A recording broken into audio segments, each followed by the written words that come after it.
Yesus. Shalom. Puji Tuhan. Tuhan kasih kemenangan kepada kita.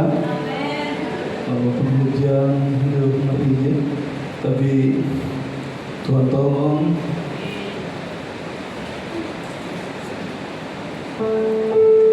Tetap ada sukacita. Haleluya. Tuhan memberkati kita semua. Mari kita mulaikan ibadah kita. Kami adalah semua berdiri. Kita naikkan pujian kita di hadapan Tuhan.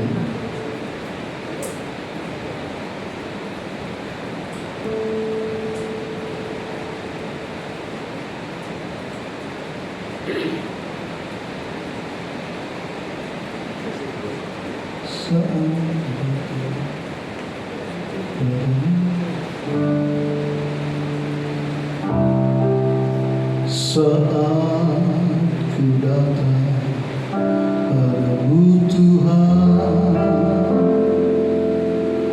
ku hampiri hadirat,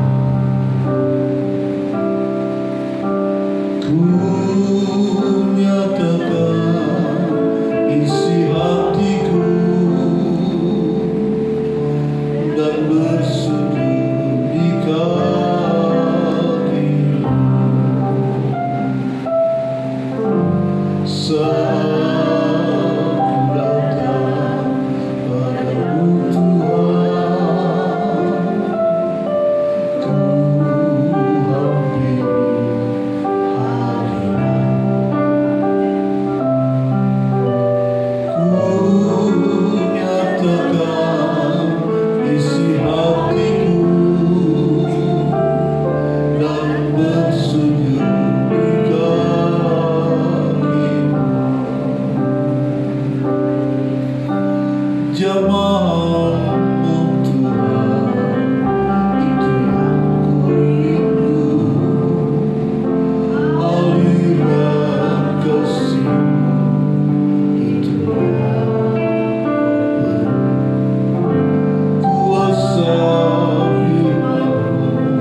Kami mau mulaikan ibadah kami sore hari ini, Bapa.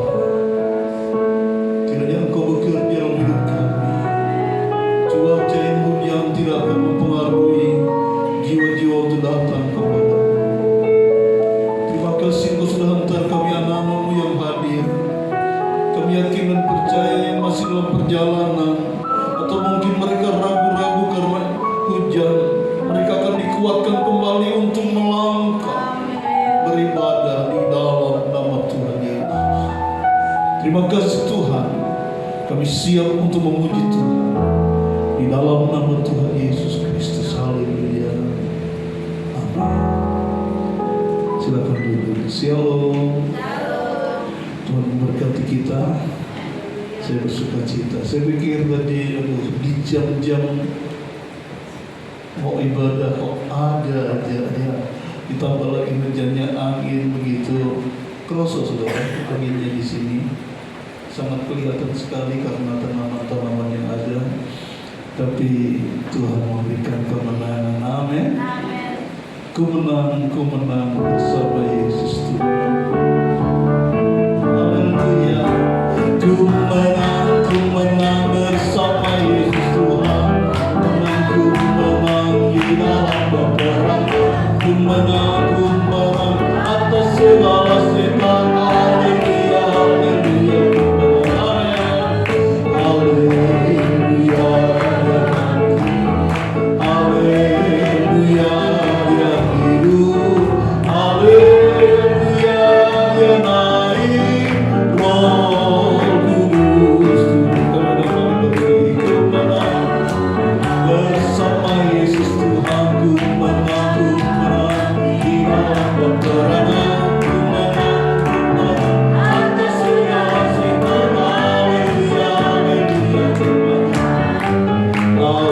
haleluya, ya bangkit. Haleluya, ya hidup. Haleluya, ya naik Roh Kudus turun. Haleluya, ya bangkit. Haleluya, ya hidup.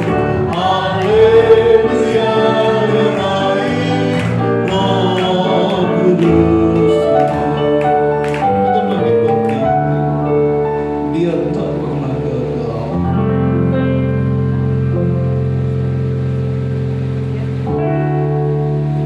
Dia tak pernah gagal. Dia Allah, amin. Dia tak pernah lalai. Dia firman-Nya, sebab Dia Allah, sebab Dia Allah. Dia segala-galanya, kekuatan perisaiku dan gunung batuku.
karena Dia Allah. Itu sebabnya, karena Dia adalah seorang pemenang, membuat anak-anaknya menang. Amin.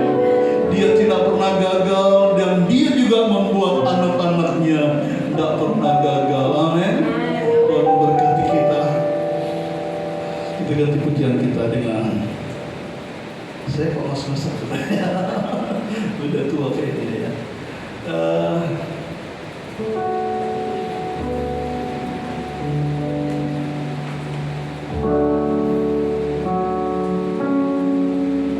Hanya dekat Allah saja.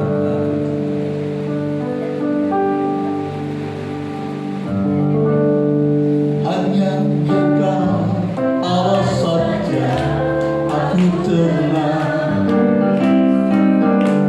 daripada nyala keselamatan.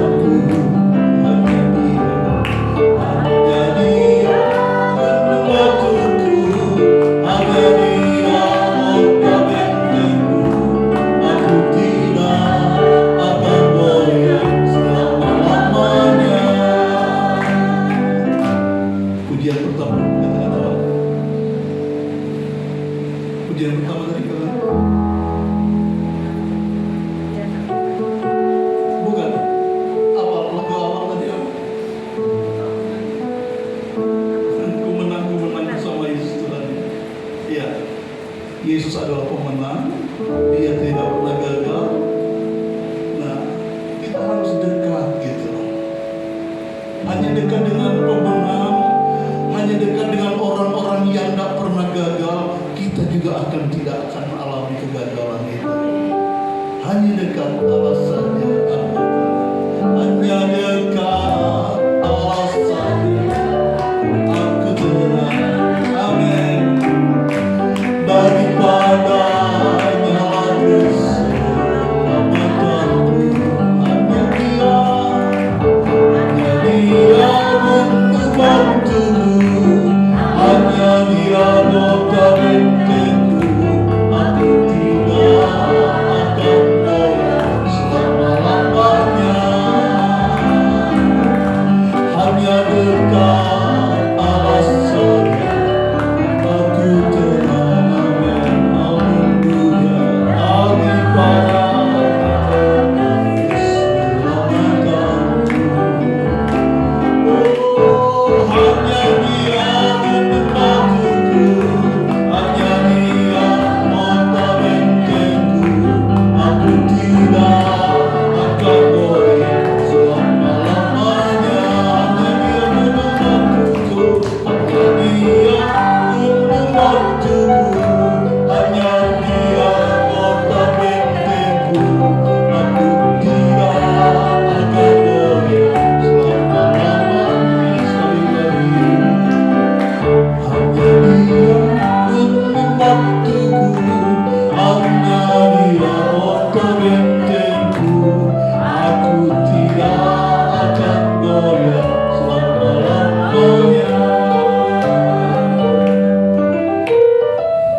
Hujan-hujan gini enak memang memuji Tuhan, saudara.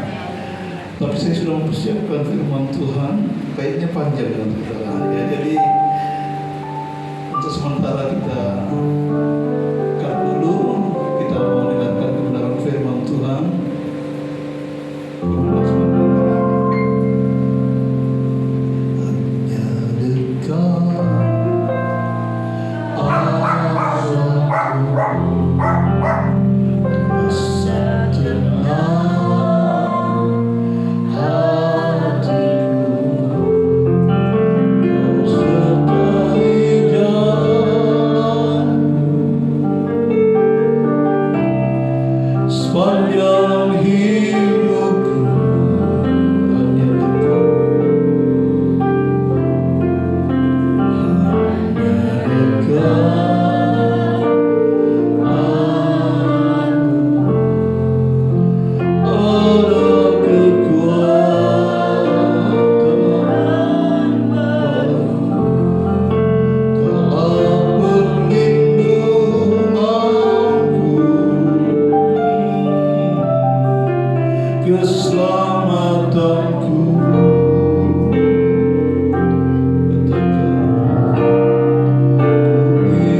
hujan, angin, tetapi Engkau telah mengumpulkan kami pada sore hari ini untuk melakukan ibadah pada tengah minggu. Terima kasih Tuhan Yesus, kami telah memuji dan menyembah nama-Mu. Tiba saatnya sekarang kami akan mendengarkan kebenaran dari firman-Mu Tuhan. Kiranya Engkau memberkati hamba-Mu yang akan menyampaikan firman-Mu Tuhan. Biarlah apa yang disampaikan boleh tertanam dalam hati kita semua. Berkati firman Tuhan ini Tuhan, dalam nama Tuhan Yesus Kristus kami sudah berdoa. Haleluya, amin.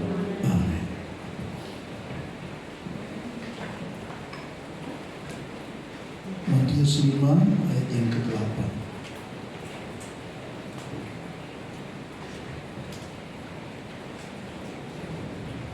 Baca bersama.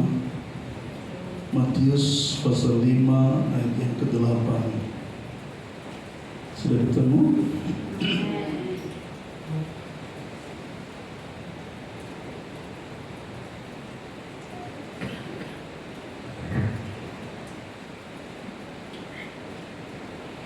Matius pasal 5 ayat yang ke-8.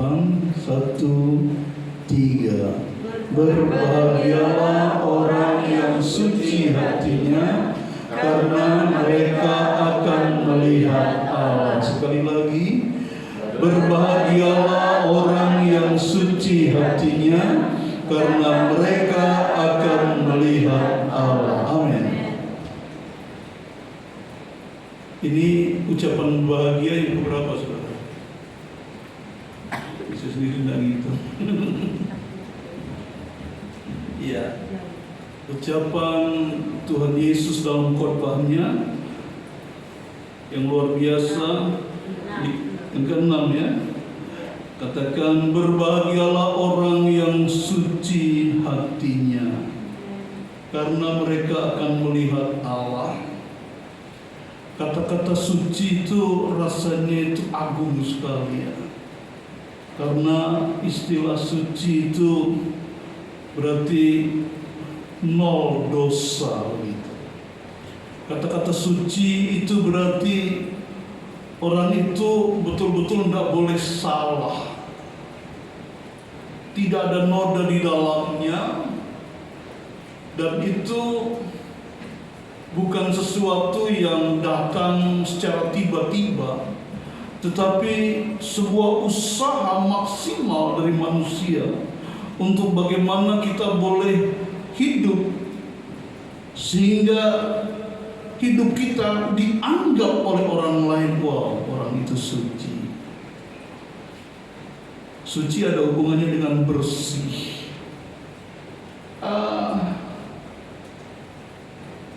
Seperti biasa saya sempat jadikan komparasi gitu. Saya compare begitu dengan terjemahan-terjemahan yang lain. Ternyata ada perbedaan yang akhirnya bagi saya merupakan jawaban begitu, saudara.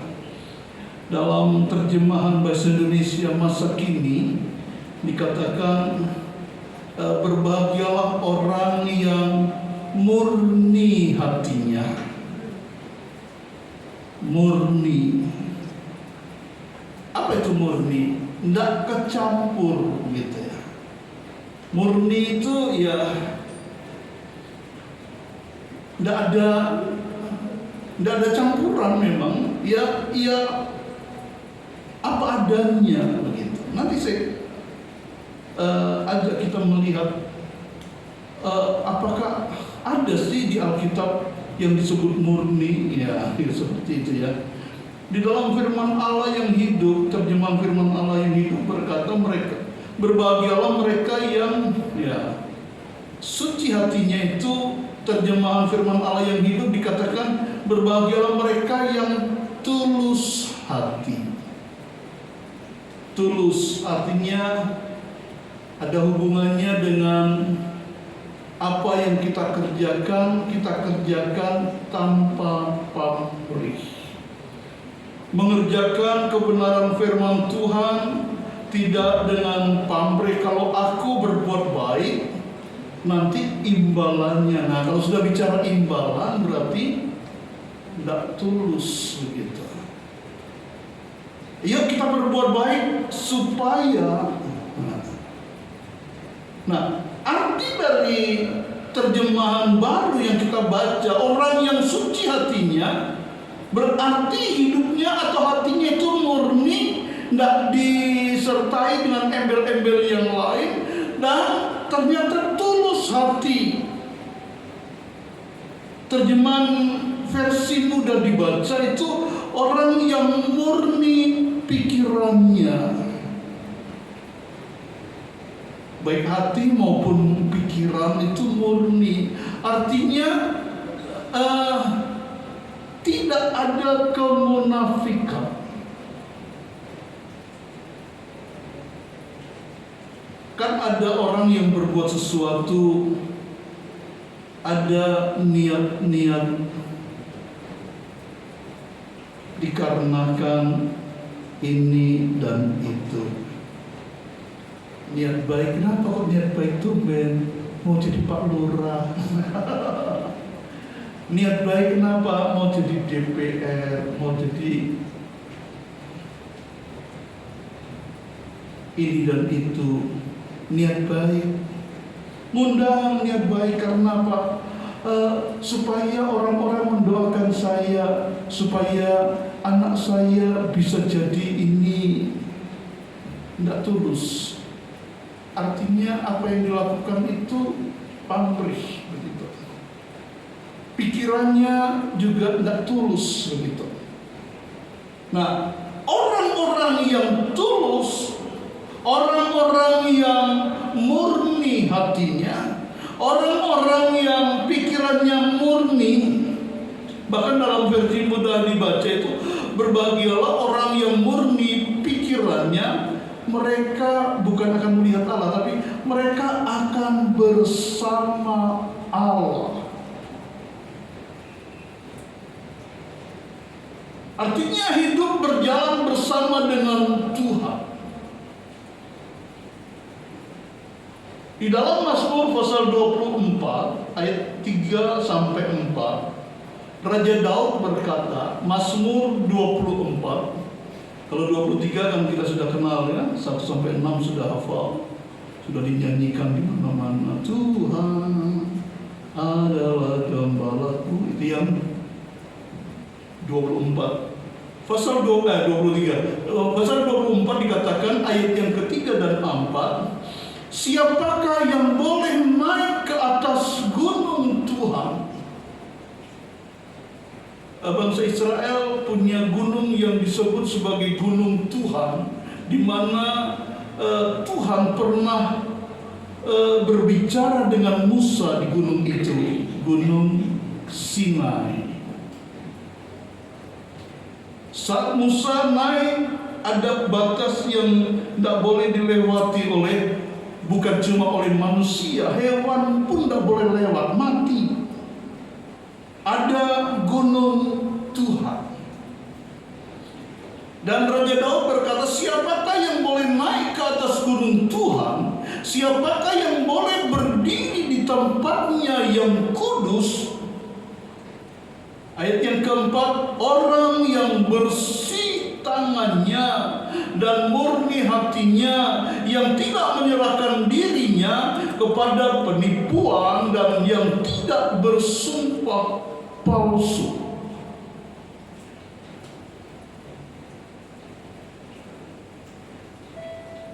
Sebenarnya kalau Daud berkata seperti ini, Daud berkata bahwa aku itu tidak layak karena tangannya tidak bersih, seringkali menumpahkan darah.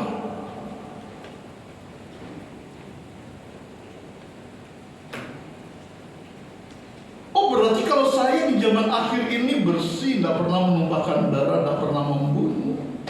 Tapi bukankah bersih tangan itu bukan seperti tangan yang kotor itu bukan sekedar membunuh?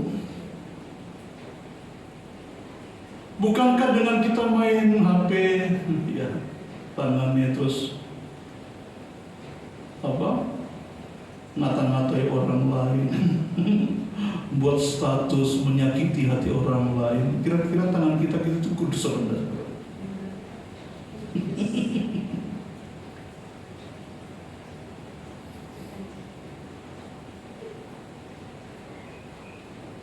Tetapi saya tidak membunuh karakter, saudara. Hati-hati.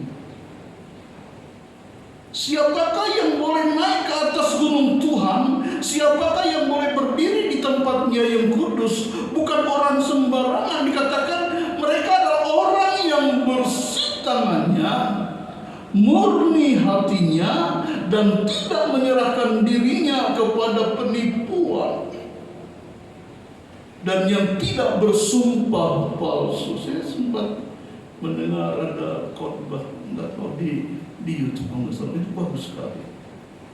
Dibilang jangan dikira kalau kita, di video gitu, kalau kita berdiam diri itu berarti kita tidak ada masalah.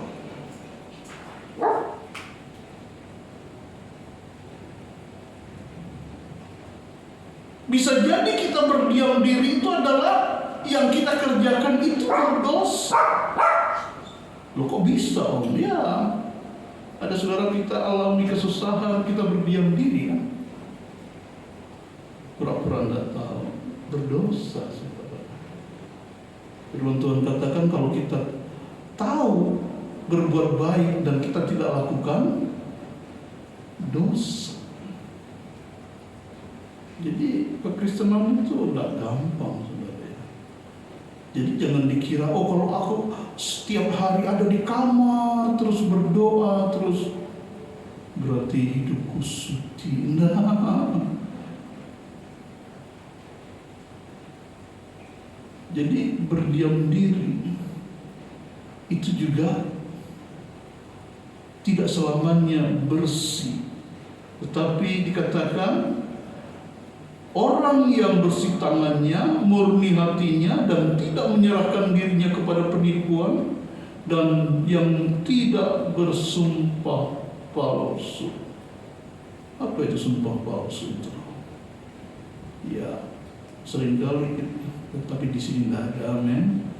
Mau cari contoh-contoh di luar juga. Kalau contoh di luar banyak. Kalau contoh di dalam gereja Makedonia, angel saudara. Suci-suci. Saking suci-suci ini agak dicari apa? Contoh-contohnya ya. Ya bersumpah palsu artinya berjanji tidak ditepati begitu. Bahkan berjanji tahu bahwa kalau aku nanti sudah berjanji bahwa nanti tidak akan aku tepati. Beda ya, yang sengaja berjanji tapi juga sengaja bahwa nanti tidak tepati, dengan memang sudah berjanji tapi tidak sempat atau tidak berkuasa atau tidak punya keberanian atau tidak ada tidak ada kemampuan untuk menepati janji, itu beda. Tapi sama-sama berarti itu janji yang tidak ditepati. Tapi yang lebih berat lagi kalau kita sudah tahu bahwa kita tidak bisa menepati terus kita berjanji, itu sangat bersalah di hadapan Tuhan. Dan ini Raja Daud berkata, bagi mereka yang rindu melihat Allah, bagi mereka yang mau naik ke atas gunung Tuhan, bagi mereka yang mau berdiri di tempatnya yang kudus, maka ayo jadilah orang yang bersih tangan, murni hati, dan tidak menyerahkan diri pada penipuan, dan tidak bersumpah palsu.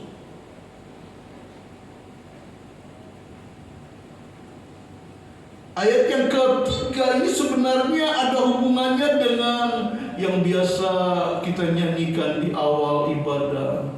Ku masuk ruang Maha Kudus, amin, dengan darah domba, masuk dalam hadirat Tuhan. Artinya kalau kita datang kepada Tuhan, beribadah kepada Tuhan, tidak boleh ada tangan-tangan yang tidak murni.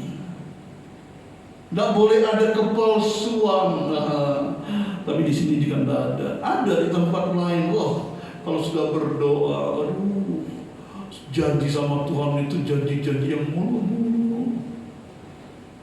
Padahal nanti pulang ke gereja, lupa janjinya itu. Itu palsu, saudara. Hati-hati. Tapi di sini tidak ada. Amin. Apalagi kita saat ini sudah dihadapkan dengan hujan angin. Tadi ternyata Bapak ini sama Bu Supri itu lewat rumahnya Mbak Niken banjir. Iya, lewat situ gitu. Sampai dalam hatinya Mbak Niken kayaknya wes nggak datang ini. dengar dari Bapak ini dilewati banjir kayak gitu kayaknya agak kesulitan. Jadi jalan atau naik motor? Jalan, lewat sini. Wow, Tuhan berkati ya. Dari Bungur itu sudah hujan, tapi nekat. Itu karena cinta Tuhan. Kalian akan melihat Allah. Bu Subab ini juga, Pak Kardi juga, Mbak Alvina juga. Walaupun basah-basah, udah ganti. Ini Bapak ini lagi basah-basahan. Ibu juga basah ya. Tapi ini juga basah kayaknya. Tuhan tolong sehat semua. Tapi yang keluarga pastori yang nggak basah-basah itu bisa melihat Tuhan ya. Ada cuma jemaat ya kita semua. Tina juga ya Tina. Koko ya semua. Gue tadi pulang dari kerja juga hujanan, tapi kan sempat mandi ya. Ya. Kita berusaha untuk ada di dalam hadiratnya Tuhan, berjumpa dengan Tuhan.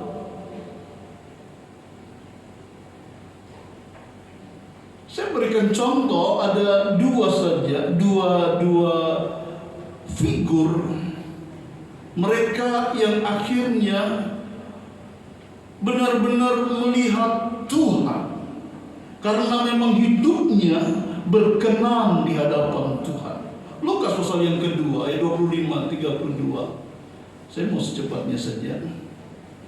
Ya, Lukas 2 ayat 25-32. Adalah di Yerusalem seorang bernama Simeon. Ia seorang yang benar dan saleh, yang menantikan penghiburan bagi Israel. Roh Kudus ada di atasnya. Perhatikan ini, orang sudah tua, namanya Simeon. Kalau bandingkan hamil anak laki, namanya Simeon nanti. Ya. Ia seorang yang benar dan saleh, yang menantikan penghiburan bagi Israel. Roh Kudus ada di atasnya, dan kepadanya telah dinyatakan oleh Roh Kudus bahwa ia tidak akan mati sebelum ia melihat Mesias, sebelum ia melihat Yesus, yaitu Dia yang diurapi Tuhan. Ia datang ke bait Allah oleh Roh Kudus ketika Yesus anak itu dibawa masuk oleh orang tuanya untuk melakukan kepadanya apa yang ditentukan hukum Taurat, artinya disunat. Ia menyambut anak itu dan menatangnya sambil memuji Allah, katanya, "Sekarang Tuhan, biarkanlah hamba-Mu ini pergi dalam damai sejahtera sesuai dengan firman-Mu, sebab mataku telah melihat keselamatan yang daripada-Mu, yang telah Engkau sediakan di hadapan segala bangsa, yaitu terang yang menjadi penyataan bagi bangsa-bangsa lain dan menjadi kemuliaan bagi umat-Mu Israel." Simeon adalah seorang yang Allah berfirman, "Engkau tidak akan mati sebelum melihat Mesias." Dialah Yesus yang dimaksud. Dan saat Yesus ada dibawa bait Allah pada usia 8 hari, untuk disunat bersama-sama orang tuanya Yusuf dan Maria. Tidak ada yang memberitahu bahwa dialah sang Mesias itu, tetapi Simeon dalam urapan Roh Kudus, dan ada pernyataan dari Roh Kudus bahwa engkau boleh mati kalau engkau sudah melihat Mesias. Begitu melihat Yusuf dan Maria menggendong bayi, langsung diminta anak itu. Dia berdoa, ya Tuhan, sekarang aku boleh berjalan bersamamu di dalam kekekalan. Orang yang tulus hati, orang yang tadi dikatakan di dalam ayat yang sebelumnya, orang benar sedang saleh yang menantikan penghiburan bagi Israel, Roh Kudus ada di atasnya. Orang-orang semacam ini yang akhirnya Tuhan berkenan untuk dilihat begitu. Mata batinnya langsung connect, berbeda dengan orang-orang lain, berbeda dengan Farisi, ahli Taurat, apalagi Herodes.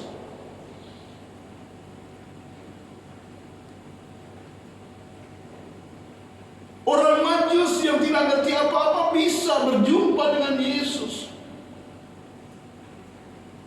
Simeon bisa berjumpa dengan Yesus dan langsung connect, dialah Mesias itu. Kenapa bisa melihat Allah? Karena hatinya bersih. Katakan amin. Karena hidupnya sesuai dengan kehendak Tuhan. Contoh yang berikutnya, Bapak Ibu Saudara, yang kedua,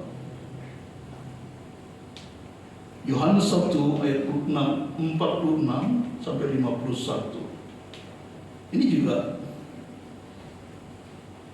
kalau Bapak ingin tambah lagi,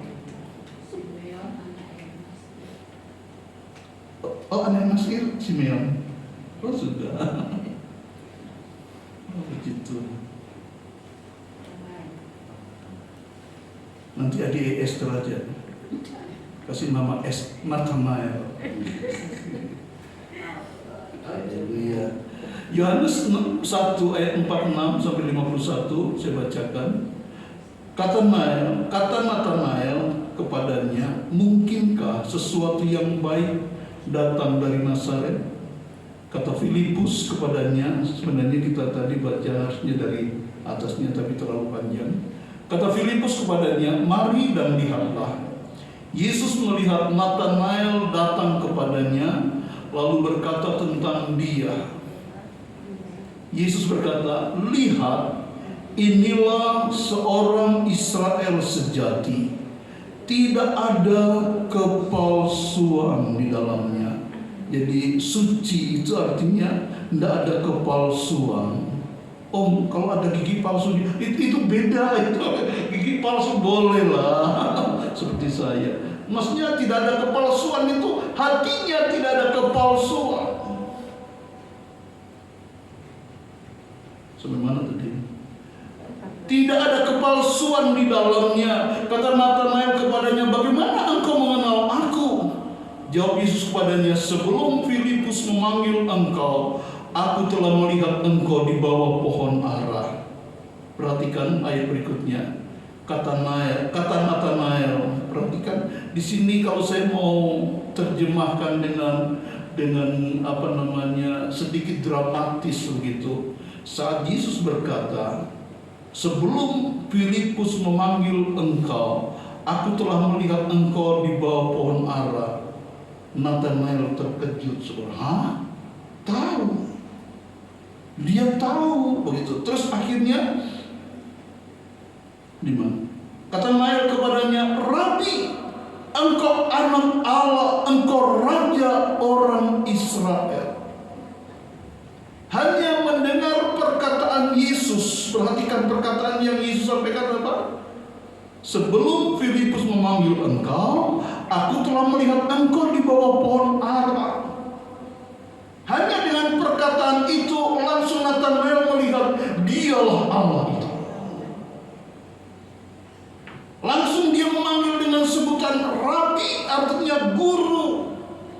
Engkau anak Allah, engkau raja orang Israel. Yesus menjawab katanya, karena aku berkata kepadamu, aku melihat engkau di bawah pohon ara, maka engkau percaya. Perhatikan, engkau akan melihat hal-hal yang lebih besar daripada itu. Lalu kata Yesus kepadanya, aku berkata kepadamu, sesungguhnya engkau akan melihat langit terbuka. Perhatikan di situ berkat yang Tuhan Yesus berikan kepada Nathanael. Karena ucapan Yesus yang singkat, dia respon dan dia langsung tahu, dan dia langsung menyatakan, Rabi, guru, engkau adalah Allah, anak Allah, engkau adalah raja orang Israel itu. Saat dia menyampaikan itu, berkat dilimpahkan. Apa berkat itu? Lalu kata Yesus kepadanya, aku berkata kepadamu, sesungguhnya engkau akan melihat langit terbuka dan malaikat-malaikat Allah turun naik kepada anak manusia. Perhatikan di sini, Bapak Saudara. Di Alkitab tercatat hanya ada dua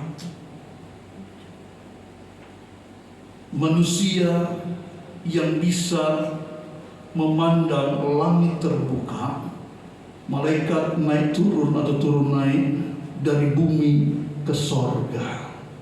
Yang pertama adalah nenek moyang bangsa Israel, yaitu Yakub. Saat dia lari dari kejaran kakaknya Esau, dia lari pergi ke tempatnya mamanya Ribka di Ur Kasdim. Dalam perjalanan cukup lama, karena cukup lama dia harus nginap, dia tidur dengan beralaskan batu, dengan berbantalkan batu. Tengah malam dia berdoa. Di situ ada penampakan, dia bermimpi ada malaikat naik turun dari bantal batu itu sampai ke sorga. Dan hal itu dialami juga oleh Nathanael saat dia berkata kepada Yesus, Rabi, engkau adalah anak Allah. Berkat yang sama, berkat nenek moyangnya diberikan kepada Nathanael.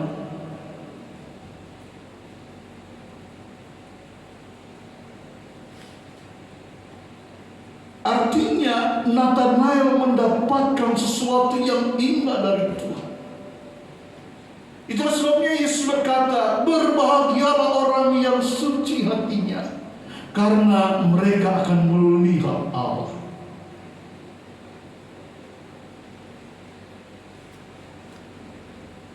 Saya hanya teringat dua orang ini, Simeon dan Nathanael. Begitu dia masuk kategori orang yang suci, Tuhan berikan untuk mereka memandang Tuhan. Simeon bukan cuma memandang Tuhan di bumi, langsung tidak lama dari situ, karena dia memang juga sudah tua, dia juga langsung siap katakan, Tuhan, aku siap untuk bertemu dengan Tuhan. Tuhan Yesus berkata kepada seorang muda bernama Nathanael, karena engkau sudah dengan aku berkata bahwa sebelum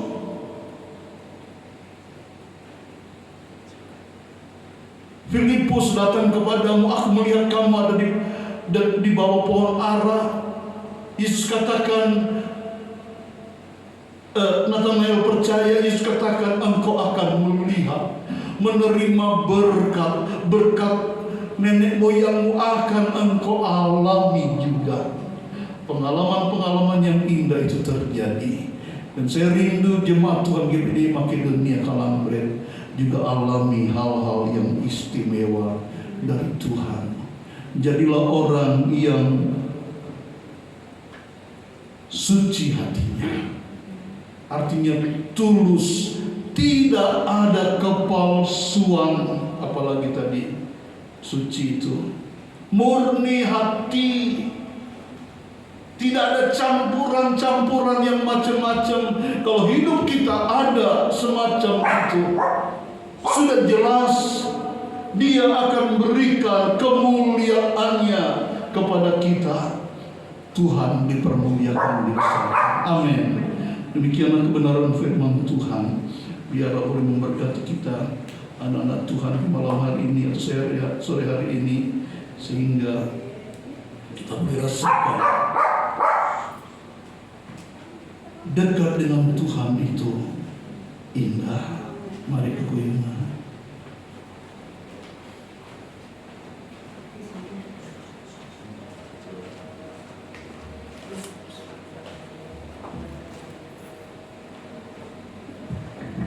Kami sudah semua bilang diri.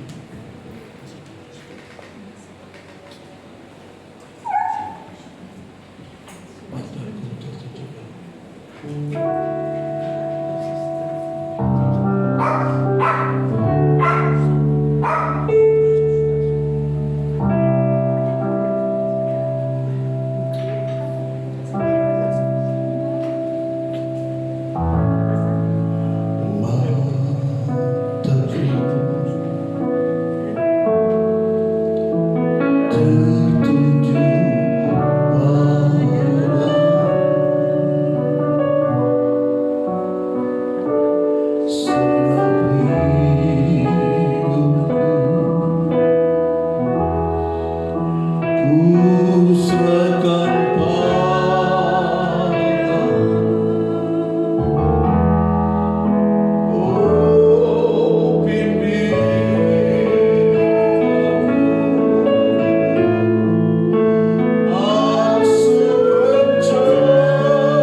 firman-Mu pada sore hari ini Tuhan. Biarlah setiap kebenaran-Mu menjadi bagian hidup kami, boleh menyegarkan jiwa kami, menguatkan iman kami Tuhan, untuk kami terus haleluya hidup di dalam kebenaran-Mu, untuk kami terus mencintai firman-Mu Tuhan, untuk terus kami mau mendekat kepada-Mu Tuhan.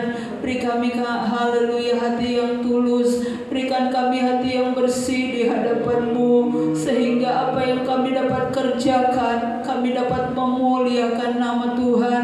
Setiap yang kami lakukan boleh seturut dengan kehendak hati Tuhan. Terima kasih Tuhan Yesus. Kami menyadari kami penuh kekurangan, kami banyak hal yang belum dapat kami lakukan untuk kami menyenangkan hati Tuhan.